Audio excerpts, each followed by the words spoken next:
Berita selanjutnya pemirsa, pada menjelang malam pergantian tahun baru, lalu lintas di atas jembatan Ampera akan ditutup sementara. Pihak kepolisian telah menyediakan kantong-kantong parkir untuk mengantisipasi kemacetan akibat penutupan jembatan Ampera.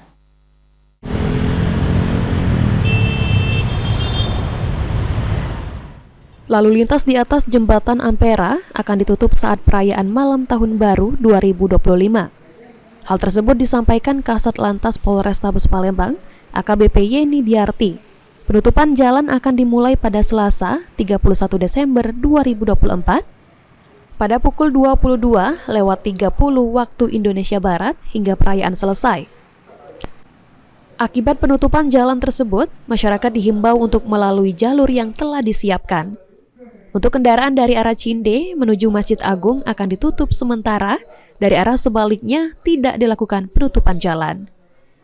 Sementara itu, pengendara dari arah Jakabaring hendak menuju pusat kota akan dialihkan menuju Kertapati melewati jembatan Musi 6, sedangkan pengendara dari arah Pelaju akan dialihkan melewati jembatan Musi 4. Jadi nanti dari kendaraan yang dari arah Sudirman itu cuma satu arus yang kita tutup, yaitu dari Cinde mengarah ke Sudirman, namun yang dari arah Masjid Agung mengarah ke Cinde tidak akan dilakukan penutupan. Kemudian yang dari arah Sudirman karena dilakukan penutupan mengarah ke Masjid Agung, kita alihkan melalui Jalan Kolonel Atmo.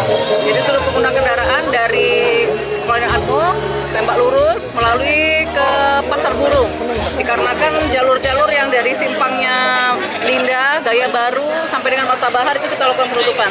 Jadi kalau kendaraan yang dari arah Kota Palembang mau mengarah ke sana dialihkan ke sana. Kemudian yang dari arah Pelaju maupun Kertapati juga tidak bisa kita lakukan penutupan.